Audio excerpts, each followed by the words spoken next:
Welcome to Going Deep. Brandon Angelo's analysis. Matt Waldman, rookie scouting portfolio. We're going to talk a little about, certain wide receiver in Dallas, a certain running back rotting on the vine, possibly. Maybe a quarterback whose fantasy value might be rotting on the vine too. Maybe not. And then we're going to look at maybe about, I don't know, 5 wide receivers who are making a good first impression in minicamp, and whether we believe that first good impression is more superficial or maybe there's more substance to it in terms of what fantasy GMs are hoping for. Let's get this thing started. Angelo, yeah, and of course, check out Angelo's analysis. I would subscribe to the work that he's doing. He's putting out great content lately. You've got the podcasts that he's doing that are the short, quick podcasts. Yeah. And you got the subscription where you can check out the film study work that he's doing on the rookies, and also just from a dynasty perspective. It's all great stuff. Appreciate it, man. Appreciate it. And the rookie scouting portfolio, go get it. I know I got mine, so I use it in my draft, so it's one of those annual things for me that helps for sure. Very cool. Well, listen, we got dynasty rankings and projections coming out no later than June 10th. Nice. I've got wide receivers and tight ends left to rank for both the short term and long term. Got some commentary to write up, and then I'll be done. So I think probably we'll be done by the end of the weekend. But awesome. But we'll see. Maybe earlier. We'll see. Cool. But George Pickens in Dallas. So what do we think of this? Is this is this good for Pickens? Is it good for Dak Prescott? Is it good for the other receivers in this mix? Will it matter if the offensive line isn't better? Does it matter if they aren't good? Does it even matter if they aren't good? I mean, CD Lamb didn't seem to think it mattered very much for his production. So what do you think about this whole thing? I think it's good for Pickens because he doesn't have to be the guy. Yeah. I think that's a big one with George Pickens is he had to grow into that role, and we kind of all saw that from both maturation standpoint emotionally, but also too from like a route acumen. Like he just didn't have the depth of tree that a wide receiver one has on all 3 levels, and it was glaring at times, right? I mean, he wouldn't get targeted deep into games because A, I don't think the quarterback play in Pittsburgh was very good, but B, wasn't open, couldn't get open, especially against number 1 corners. And so now he's going to be seeing secondary coverage. CD Lamb is going to be the one rotating all over the field and be playing multiple positions. I think this is great for Pickens to get a little bit more of a reprieve of, hey, you don't have to be the guy anymore. You can go out, do what you do well, which is box out corners and play basketball in a sense, right? That's what he does extremely well. Such an incredible in-air athlete. That's the one thing you saw coming out of Georgia that just jumped off the page with you. With Pickens, all the other stuff just has some maturation to do. I think it will help that he has lesser caliber corners on him to kind of help that. And also, too, I think Dak Prescott's a good leader in that sense where you can kind of help draw him along in terms of the timing aspect of playing the position. Because he's not going to have as much on his plate as he did in Pittsburgh. And also, too, there's a higher volume passing offense in Dallas. So he's going to have more opportunities, in my opinion, than he did in Pittsburgh. But I think it's a good spot for him to kind of reset and just kind of stabilize what could be a pretty good career for him. Yeah, I think that's a very fair assessment. And, he gets to be the Alvin Harper complement, in a sense, maybe not known for the speed Alvin Harper had, but he's certainly a guy who, as that number 2, you're probably going to get 1,000-yard player out of him as long as Dak Prescott is healthy and that offensive line holds up. And I think that if you're moving in Tyron Smith into guard, I think that's actually a good thing It does extend a very good player's career. We'll see just how healthy Smith can stay in Mhm. that role. Because Sure. while maybe he's facing bigger, slower guys to an extent inside, he's also facing more powerful guys. So it could be if the ability to stay healthy has been compromised to the point that he might not be able to hold up against guys who are beating him up, Right. in the middle, then this could be an even bigger problem for Dallas because they're leaning on him to be their starter in the middle, and Right. that's where pressure is the biggest deal for quarterbacks, not blitzes, but pressure against from base coverages without extra men being sent.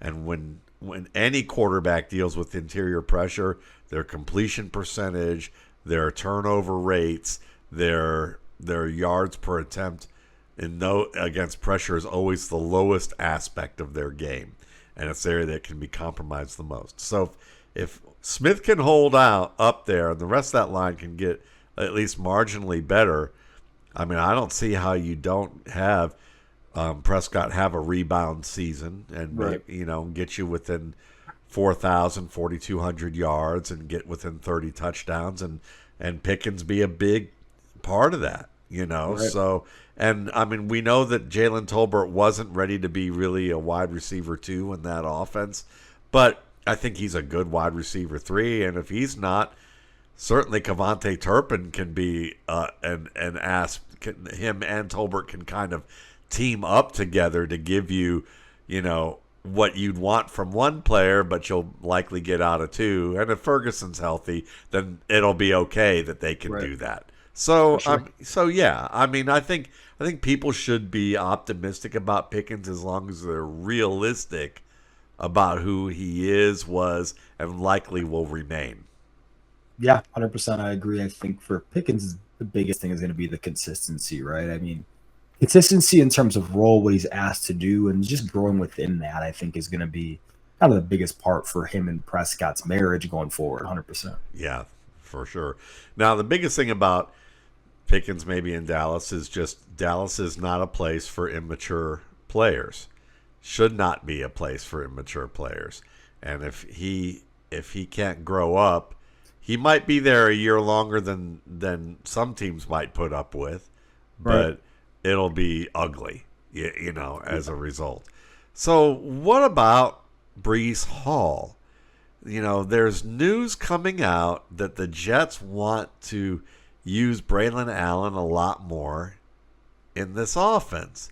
You already have Isaiah Davis, who's showing a little bit too as a running back 3 that they put him in there. But Hall, looked like he was poised to be like the next Christian McCaffrey. And then now we're talking about Braylon Allen eating into his touches to an extent that, like, what's going on? Are we worried that Hall never fully recovered from the knee? Or is it just the Jets have Brick Johnson, the grandson of Woody, looking at those Madden ratings again, and and playing Jeffrey Baratheon in the Game of Thrones, spoiled king, you know Sure. to the Jets. I mean, what's going on? To me, Breece Hall, if healthy, this guy should be a top 5 running back in the Yeah. league. But I don't know if I have him even in my top 15 to 20 at this point.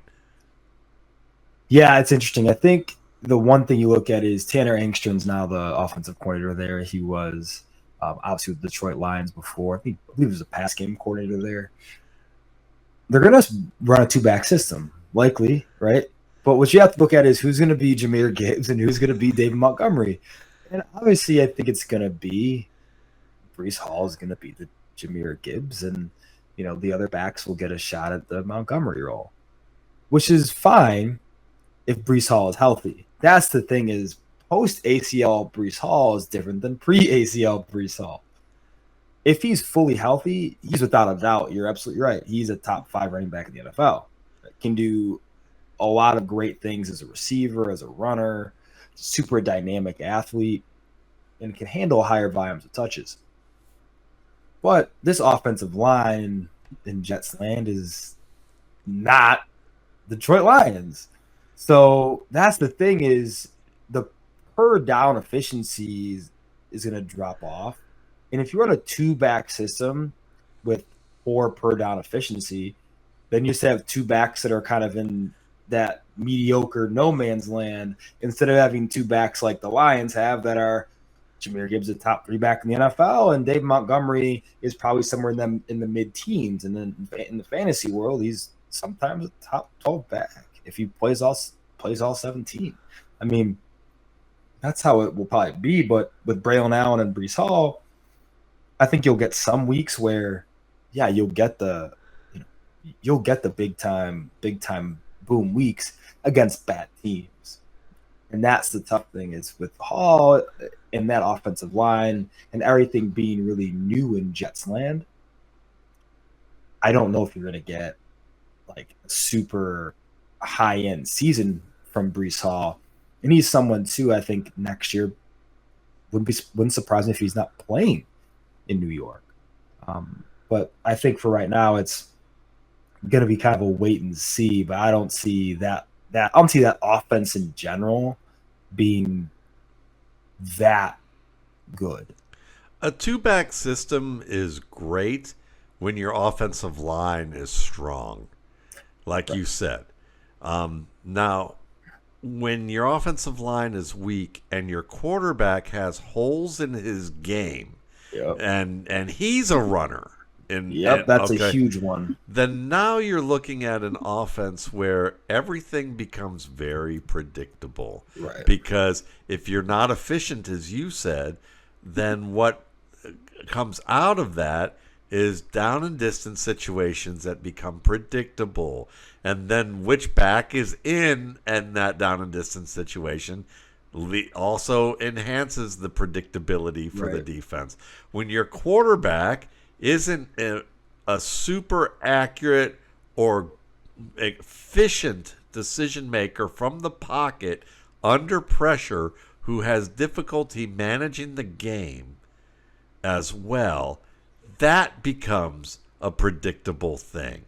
And when the reason that Justin Fields was benched wasn't just fumbles, it was mismanagement on 3rd and short, mismanagement inside the 50, mismanagement really at the end of, in the 2-minute drills, mismanagement in the black zone and the red zone, bouncing plays as a runner that he shouldn't bounce,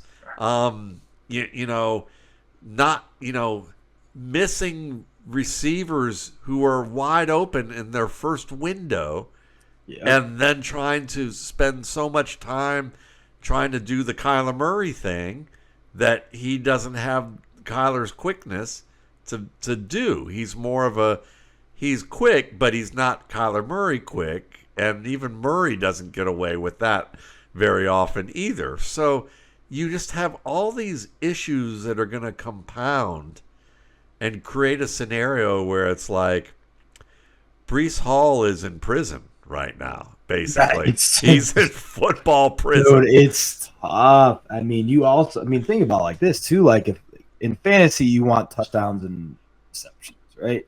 2 things you want. He's going to get less low red zone looks because Justin Fields is gonna take that, and Braylon Allen will take some of those. And 2, Justin Fields isn't a check down quarterback. No. So that's the thing, is like you look at most running quarterbacks across the NFL, like especially the ones that run often. Lamar Jackson, Jalen Hurts, Jaden Daniels. These aren't check down based passers, right? This is not Jared Goff where things break down. Okay, we're looking at Jahmyr Gibbs on the hook route or in the flat, or Dave Montgomery, right? That's not what those guys do, right? That are the only saving grace for Jaden Daniels is that he's running RPOs a lot, right? Exactly. I mean, for at least the running backs in that system, RPOs and screens.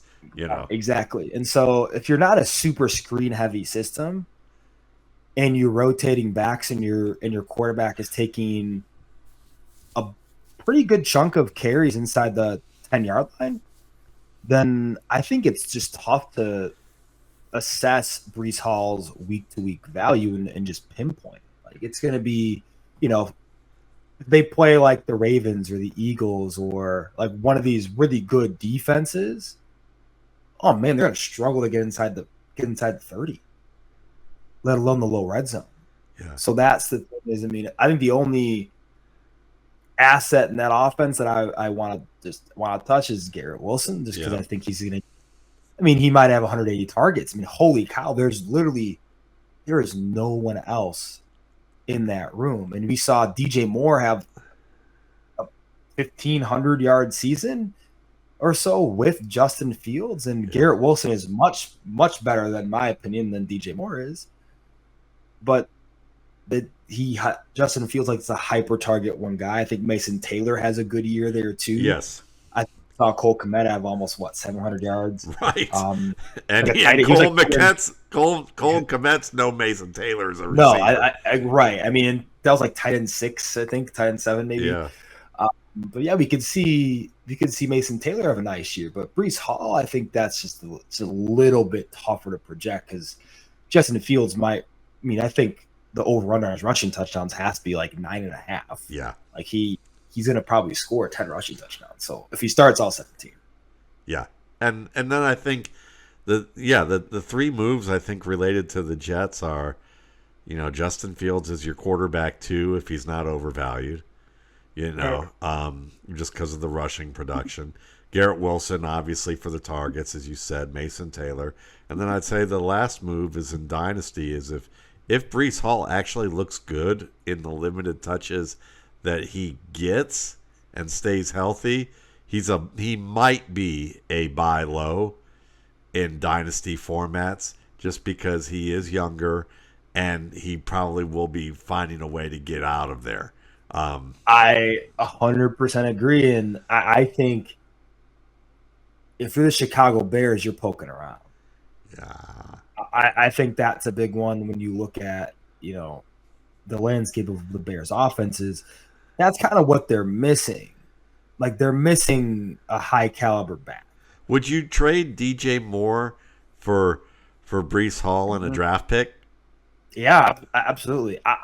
Here goes this. I think the Luther Burden signing was a writing on the wall moment for DJ Moore. Yeah. Where it's Ben Johnson wants to get his guys that he knows he can develop in one-day trust, but he saw the DJ Moore antics last year. Like he saw the really walking off the field mid-play. He saw the sitting alone on the bench when your rookie quarterback is struggling. I mean, you pay this guy $70 million guaranteed or something like that, and he's playing the role of the prima donna wide receiver when you have a rookie quarterback with a bottom 3 offensive line. Like that's not what you want to see from someone who's supposed to be a captain. Yeah. And I think Ben Johnson knows that. And you go out and get Colston Loveland. You go out and get Luther Burden III. And that kind of tells you DJ Moore is not going to be the guy.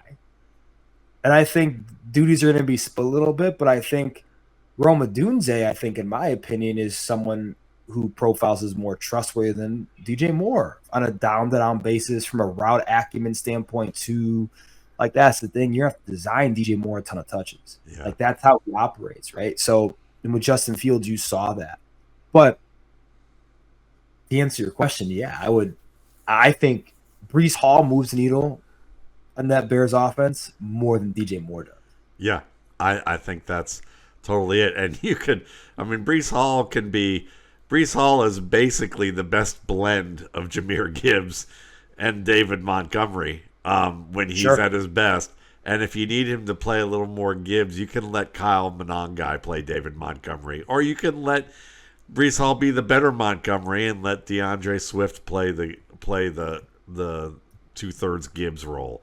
However you want to do it. But I'm totally there with you. And I would think that this would be a total Jets move. You could see how the Jets would be excited, and you could see how it would be exciting. They could have DJ Moore as the wide receiver 2 to Garrett Wilson's wide receiver 1, and that would be and they would feel like they got an upgrade, and then they can roll with the combo of Braylon Allen, Isaiah Davis, and Zach Evans, if they want to, Sure. So, all right. So Justin Herbert, I think most people would agree who analyze the game that Herbert's probably a top 15 quarterback easily in the league in terms of just like what he provides as a capability, or at least that would be like the media argument. The media would probably all feel like Justin Herbert maybe is even an underrated player at this point, because his production hasn't been as high under Jimmy Harbaugh. Now, the thing with Jim Harbaugh is that he wants to run the ball about half the time. That's, And Greg Roman. yeah, and Greg Roman. And so when you look at that, they added Trey Harris, and they certainly have, they've got a decent player in Ladd McConkey, but then they also doubled down and said, hold my beer, and in addition to Najee Harris, they got them Omarion Hampton, and it's kind of it's like, Spider-Man pointing at each other type of meme with these two guys. So they want to run this ball. And when you look at Jim Harbaugh's offenses and you look at Greg Roman's offenses, unless their quarterback is a runner, the passing opportunities aren't world-class for fantasy production. No. So from a fantasy perspective, are we counting on Justin Herbert to take another step, or are we counting on Justin Herbert to produce like he did last year, which is he's a good game manager who can give you some big plays on occasion, but this offense isn't going to unleash him? Yeah, I think the big thing with Justin Herbert is he needs to be in a higher volume passing offense. That's just not the style of football they play.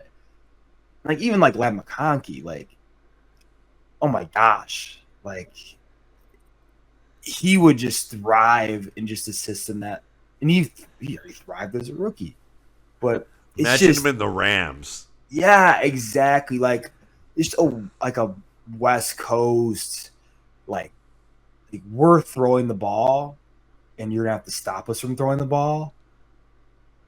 That's just not what we're gonna see if Greg Roman's the offensive coordinator. And I think Harbaugh also wants to run the ball. Like, it's just tough because he's a higher end talent, but in a lower range of outcome situations in terms of reaching his ceiling. Because everything has to be based on efficiency at this point. Because there's not going to be enough volume game to game to just be 40 touchdown passer. It's not what they're going to do. They're going to manage the game, control the clock, and just play winning football that way. But it's not going to be like McVay or Ben Johnson's offense or lights up the scoreboard. Like, no, they're gonna win the game by playing smart football that controls the clock and keeps the defense on the field. Yeah, I mean, right now I have Justin Herbert projected for about 476 attempts, 67%, close to 68% passing, 37.75 in terms of yardage. That's 7.93 per attempt, so efficient, pretty efficient. 23 touchdowns, again, not a huge number there. 4 interceptions, not, very nice, efficient, again. Maybe 307 yards, a couple of touchdowns on the ground. So you get 4,000 total yards, but it's through combined. And then when I look at the percentage of run to pass, I'm looking at, 50.1 run, 49.5 pass. And that's, when you look at last year, they ran the ball 47% of the time to 52% in the pass. But that 47% is up 7% from the year before. So Harbaugh literally took a, post-rehab J.K. Dobbins and an aging Gus Edwards, and they upped the percentage 7% run to pass, from, in terms of the run. And this year, when you look at, who they have, I mean, look, Tyler Conklin, pretty good receiver at tight end, but he's probably going to split time with Will Dissly, and you're still looking at probably no more than 900 yards total between them. No more than that, I would think. I think that's probably even a little high. Probably closer to 8, but yeah, I agree. Yeah, like I've got Dissly at a little over 300 and Conklin bordering on 600. But one of those dudes is likely to get hurt. I'm not gonna. We don't estimate injury, but they, they're not huge play guys. Okay, and then when you look at this receiving core, there's thoughts Quentin Johnston might be out the door. Is he out the door, or is he going to be kind of like on one side with, him and Quint and Trey Harris are going to be kind of split in time. I'm not as bullish on Trey Harris year one as some people seem to be. Yeah. So I like Trey Harris a lot in terms of what he can be, but it's just a weird offense to project. Because here goes this. Like, the best situation for Trey Harris would be in a spot where he can play the role of a high volume X, right? So let's say you just flip him and Jaden Higgins. Yeah. Right? Because now Nico Collins can play the Z a bit, which I think is a great situation for both he and Stroud. Right. Move him around, and without obviously Dell being injured and Diggs being gone, Higgins can play the X. Yeah. Imagine you flip-flop those two. Harris plays the X. Gets to be a higher volume outside receiver. That's the thing. In Charger land, that's not going to happen. No. Like, the primary read is going to be Ladd McConkey. Yeah. Because he's that good, and also, too, that's what really worked for them last year. So I don't see them going away from that. And who has more rapport with Justin Fields right now, a rookie or Mike Williams at 31? Right. I mean, so at best, let's just say Quentin Johnston leaves, Mike Williams either gets beaten out and isn't really healthy enough to be the starter, okay? And then we combine all that. Maybe you're looking at 1,000 yards as a rookie receiver, which would be great. And you might even get 8 touchdowns out of the deal. If you get 1,000 yards and 8 touchdowns, probably on a combined, let's say, 80 to 90 catches, great season for Trey Harris if that happens. Sure. But you just ifed 2 different players in situations that either, I don't know if they're going to get rid of Quentin Johnston just yet. Because I think Johnston may have been a disappointment, but that sounds more like a media thing, hyping up Harris and wish casting than what really happened. Because Johnston was scoring some touchdowns, and while he wasn't fantastic, he was better than his first year. He was, and I think coming out of TCU are making a video about this. I'm like, if Quentin Johnston can play in the slot, then you have something. He hasn't played in the slot in the first 2 years, but now you have McConkey as your Z, you have Harris as your X outside. Quentin Johnston can play in the slot a bit more, and that's a role in 11 personnel that really suits him because of his run after catch capability, just his suddenness at his length and size. But that's going to be something too. Like, he's not going to go away. Yeah. But yeah, here goes this. Situation-wise, who has a better situation, Trey Harris or Kyle Williams? Oh, Kyle Williams, for sure. Probably Kyle Williams. Yeah. Kyle Williams is a legitimate path to being the wide receiver 1 next year. Yeah. Whereas Trey Harris does not have that path as long as Ladd McConkey's out on the same football field. No. So that's the interesting thing is, we talk about the Chargers offense. We talk about Trey Harris. You're in your rookie drafts. Value-wise, I would much rather have a Kyle Williams. Me too. Because then you can look at it and say, okay, near term, Stephon Diggs coming off the ACL and being in quite a bit of off-field trouble for myriad reasons. And then you have no real secondary target in that offense. Keyshawn Boutte, probably not. Jalen Polk, probably not. Javon Baker, definitely not. Demario Douglas, maybe in the slot. But this is a whole new staff who handpicked Kyle Williams. Yeah. So I think we're going to get 3-4 weeks in the year, and the majority of the passing game is going to be run through Stephon Diggs and Kyle Williams. Then next year, Stephon Diggs is going to be 32 almost, 31. Yeah. Who knows? If Kyle Williams shows enough, then maybe he walks into 2026 as the wide receiver one in a higher volume passing offense than what we're seeing in Chargerland. My advice to both Stephon Diggs and Kyle Williams would be this, for very different reasons. And it would be the phrase "make it clap" is probably something you should eliminate from your lexicon. One on the field and one off the field. That's funny. Oh, that's a great Stephon Diggs one. That's great. Yes. So I would just say Kyle needs to calm down the clap attacking on the field. And Diggs, I think everybody knows what I meant there.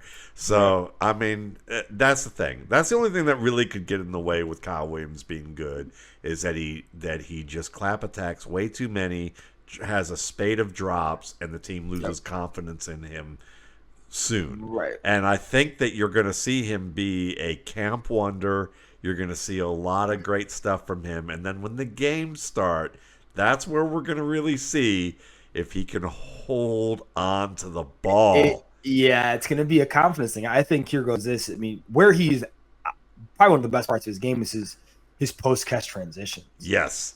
Like, absolutely stellar. So if you can get him comfortable in that short to intermediate area and get him confident to, okay, I'm going to win at the line of scrimmage really quick, turn on the burners, then track, work through contested situations, that's the best thing you can do. Because if you just bring him out as a third level target, you're going to see somewhat you saw from Christian Watson, I think. Yes. Earlier on in his career, and even at the later stages before injury.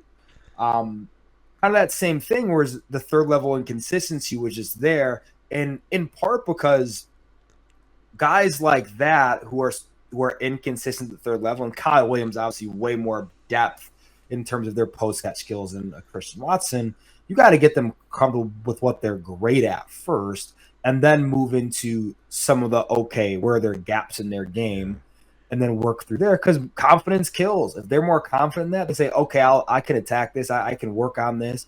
But if you're throwing a guy out there who's not confident in general, you're not going to win those contest situations that you want him to win.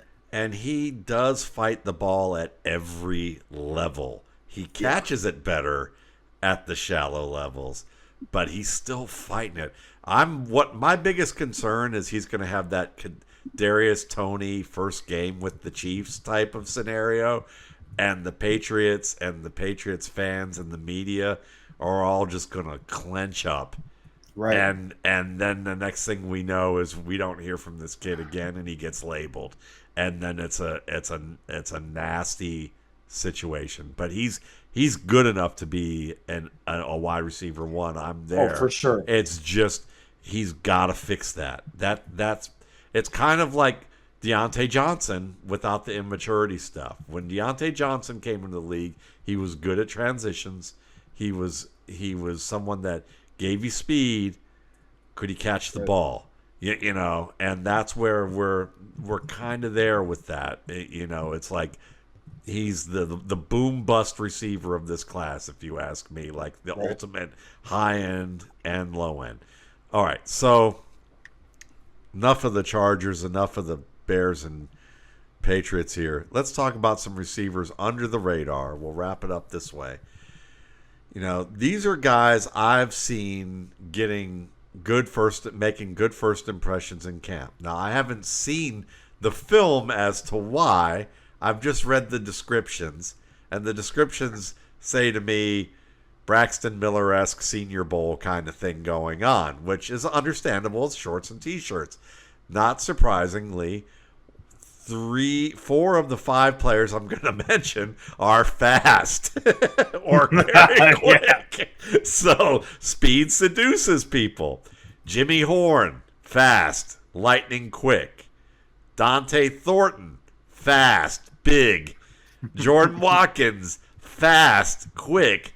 Isaiah Neyor, big and fast. And then Konata Mumpfield, who's not fast, is short area quick, but can catch and knows how to pace routes. Yep. And so out of those five, who do you believe made the impression? Who do you think is going to continue to make an impression that's more than just superficial of, oh, he's big, oh, he's quick, or oh, he's really fast, and oh, he caught some deep balls today in camp, and that caught my beat reporter's eye enough for him to stop talking about what coffee he got, or what, or whatever gossip's going on about a player off the field that's salacious and gonna get headlines. Sure. What's for real here in your eyes?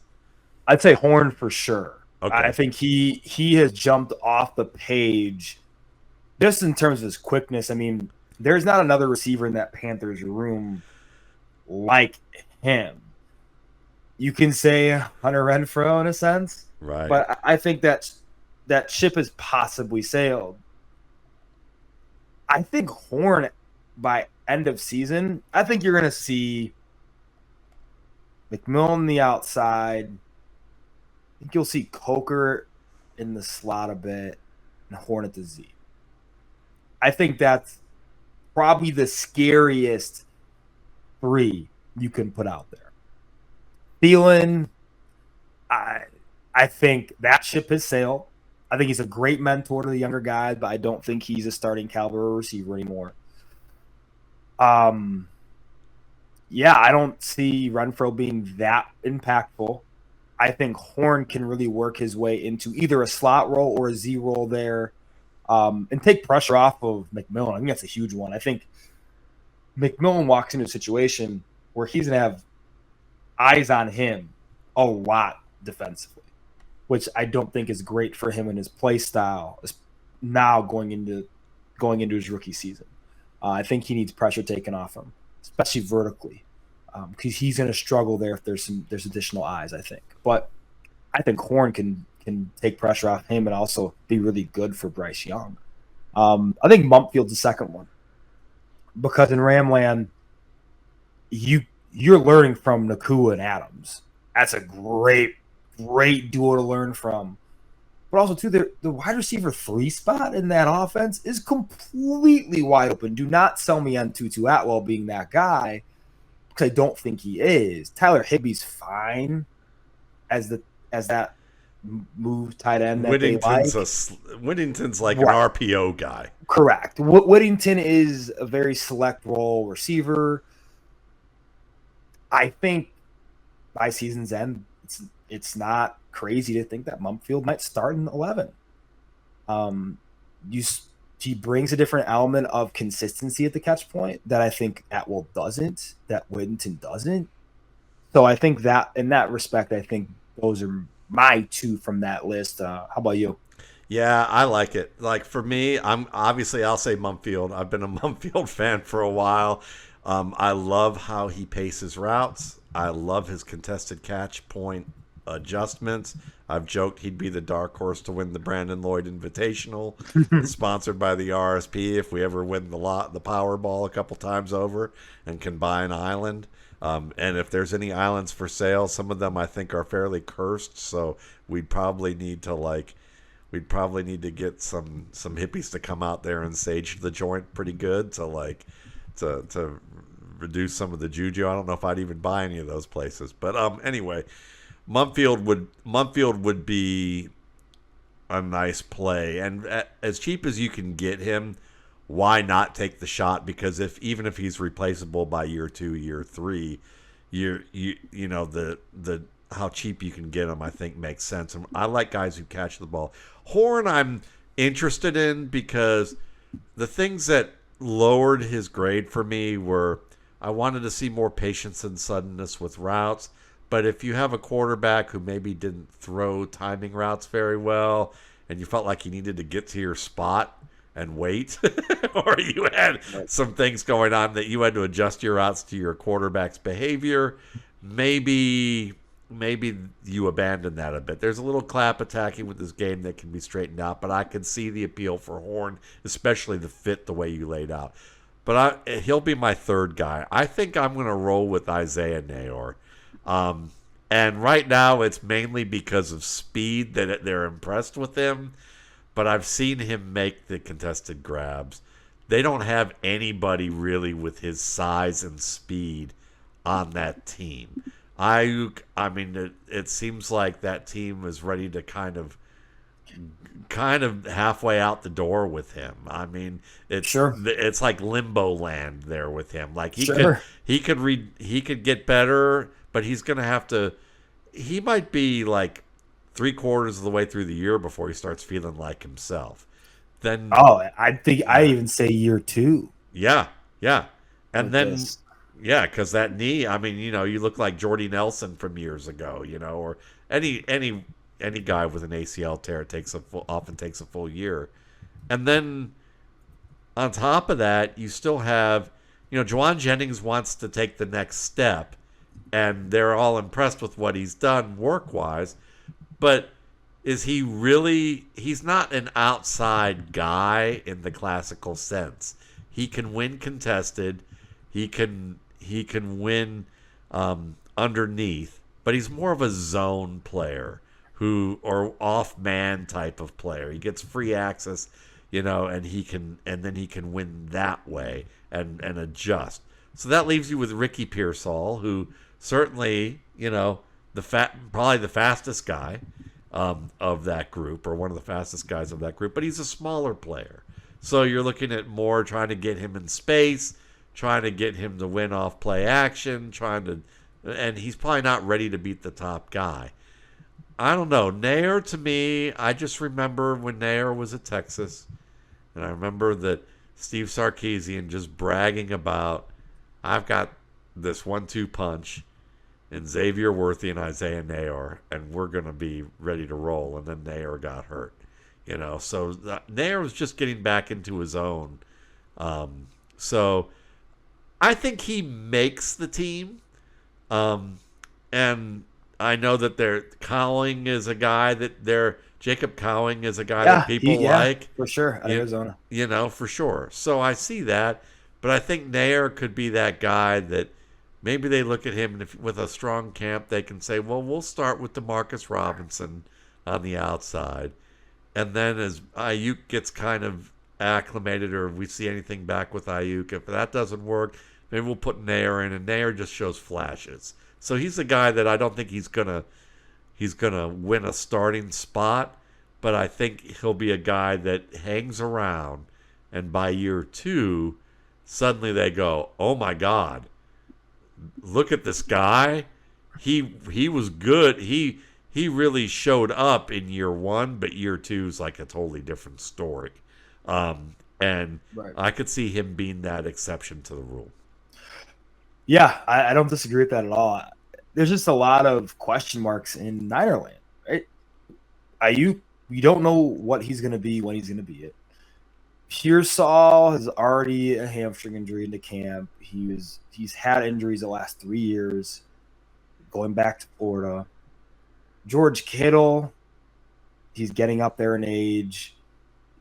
Christian McCaffrey's going to be peppered with everything, but as a secondary option in that offense, like, there's not a guy where you can look at and say this is going to be a down-to-down consistent receiver. Jennings is probably your only guy you could point to and say that about. Yeah. So I think they're looking for a long-term option. If Neyor proves it, if Pearsall gets hurt, he steps in and plays well, there isn't a reason where this guy can't be a tertiary option, potentially secondary option in the future. Absolutely. Yep. Especially if Ayuk's out the door. Yep, and it's very possible. I mean, think of him as kind of like the lower class draft capital version of Nico Collins. And Collins was what a 4th-round pick, and not seeing, thought he'd have a better NFL career than college career. Neyor could be that guy. I think that there's a chance for that. I don't think he's going to be as good as Collins, but I think, if Collins is a primary, I could see Neyor becoming a good secondary and Sure. as his upside window. Now, it doesn't mean it's going to happen, but that's the fun part. So there you have it, folks. George Pickens, Isaiah Neyor. That's kind of what we Isaiah Neyor might be a George Pickens like type of player. Sure. He could be that without the drama, maybe, or maybe with it. We don't know. I don't know. Yeah. But listen, we have a good time here. Definitely check out Angelo's analysis. Check out Angelo analysis. Check out MattWaldmanRSP.com, and we'll see you in a couple weeks. And you guys have a nice start to your summer.